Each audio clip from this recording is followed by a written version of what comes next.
4 wins in a row, and West Coast top 4 aspirations are back on track. Rochi, the first time in 2013, the boys find themselves in the top half of the ladder, and a blockbuster game looms against the Tigers on Monday night. WA Day, your old mob. Yep. For they want revenge coming across another ball, the Tigers. Well, that's right. They were stiff against Freo. They probably should have won that one. They play well on this ground.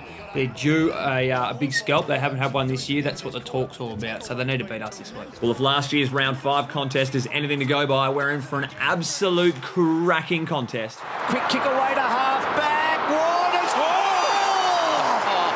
He's never done that before in his life. The great thing about our competition is that any team on any given day can knock over anyone. So that's why the boys had to come prepared and switched on when they travelled for the second time ever to Skoda Stadium. The Giants, they are winless, but it was a comfortable 100-point victory in the end.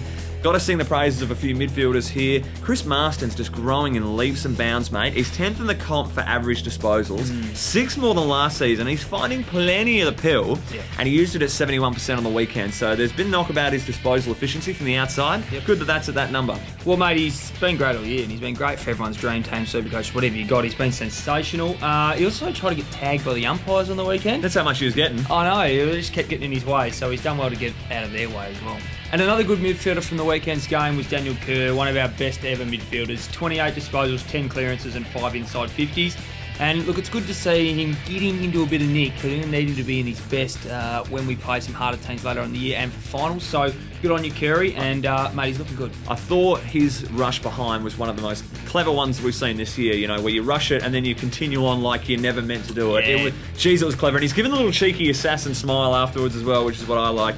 Matty Prittis, 27 touches, 12 of them contested, loves getting in and under, and he's 9 tackles. Him and Scooter are in the top 10 for tackles again this year. Sound like a broken record with that stat. I think that's just every season they're pairing up like that. Well, mate, it's important. Tackles win matches, there's no doubt about that. And look, he was pretty lucky not to be knocked out again this week. This football's hit him in the head.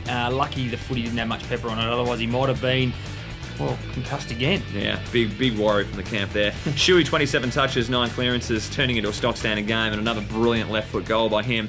But I want to go to the goal kickers, mate. They were sensational on the weekend. JD and JK. Second time this year, they split 10 goals evenly between the two. And both tackle like hungry lions out in the safari, mate. They really love getting after it.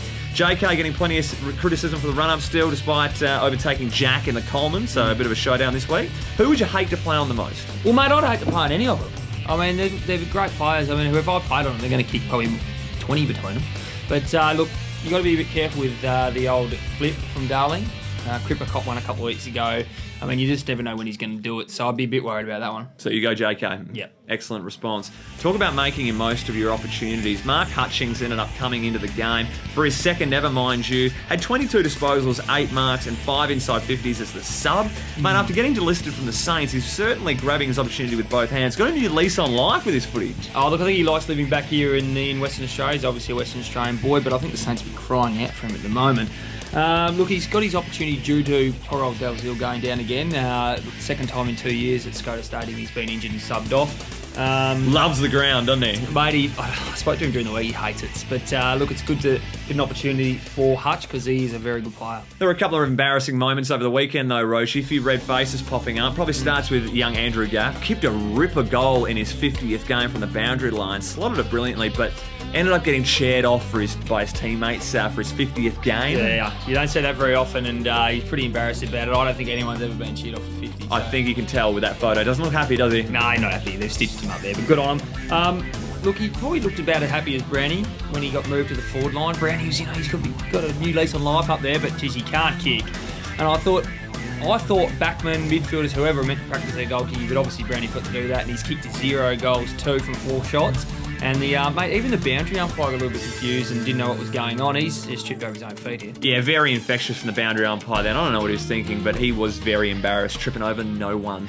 Magic moment time, Rochi. I've got to go with Jacob Brennan. Very impressed with his rush behind. Great desperation there to prevent the GWS goal. And how's this reaction handball? He's got a touch while sitting on the deck. That's one of the best handballs I've ever seen, mate. Yeah, not bad, mate. Didn't mind Nick Nat's left foot snap goal as well. Probably going to mention that. Yeah, well, that usually would be my magic moment. Did you see his helicopter kick that went through as well? I did. Could you imagine if he pulled that out after the siren? You'd be hacking yourself. Yes, you never know what to expect from the big man. But anyway, my magic moment's Satantaro Halpin. Satan's kicked the goal here, the first goal of the game for the GWS boys, and he's got that carried away with himself. Now, mate, if you're going to get that carried away, you'd want to have a few wins on the board. You also want to be doing that before the last quarter. Acted like he won a prelim with that goal, didn't he? Oh, no, mate. He's carried on a bit too much, but he's pretty enthusiastic. Mate, who knows where he's going to be next year. Get excited. It's a special day. It's Monday night. It's WA Day. Get around it. Let's have a look at the teams, Roachy. Coming into the extended 25-man squad, we've got veterans Andrew Embley and Adam Selwood. Absolute brilliant news. And Paddy McGinnity named for his first game of the year. Obviously been suffering back and rib injuries, halted the start to his 2013 season. It's a big game against the Tigers, Roach. Everyone knows that. Both teams on the same win-loss record at 5-4. Some people saying it's an 8-point swing game, but not the senior coach. Are you a believer in 8-point games, and is Monday night an 8-point game for you, considering Richmond are... How many points will we get? You'll get 4 points. Yeah, so where are you plucking the other 4 from, Loggy? And can't get 4. When So they're going to give us another 4? No. I want your match winner, Tom Roach. Who's going to be making the difference on Monday night's game? Look, it's fair to say if Big Jack Rewell kicks goals, the Tigers win. He has kicked 10 against us before, so my match winner will be easy McKenzie. Eric's got to do a good job. He's got to stop him. We don't want Jack hitting on fire. Many of the boys believing Eric McKenzie's probably leading the club champion awards at the moment with the way he's going. And he doesn't want to take all the responsibility for all 10 on Jack. He did want to share around. Have a look at this quote. Yeah, it was probably 3 or 4 years ago now. I haven't played him since. So, he kicked probably 4 or 5 on me.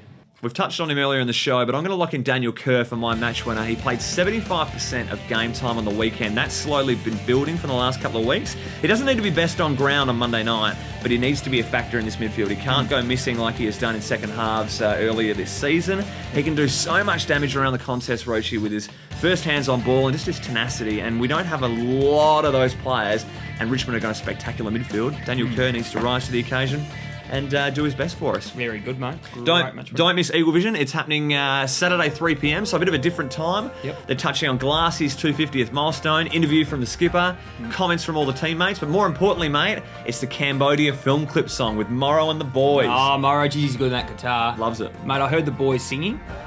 Putrid. Horrendous. Okay, it's amazing what editing can do, but make sure you catch it this week. It's a great song and a great episode. Excellent work, Rochi. Beautiful. Hooroo. Till next review.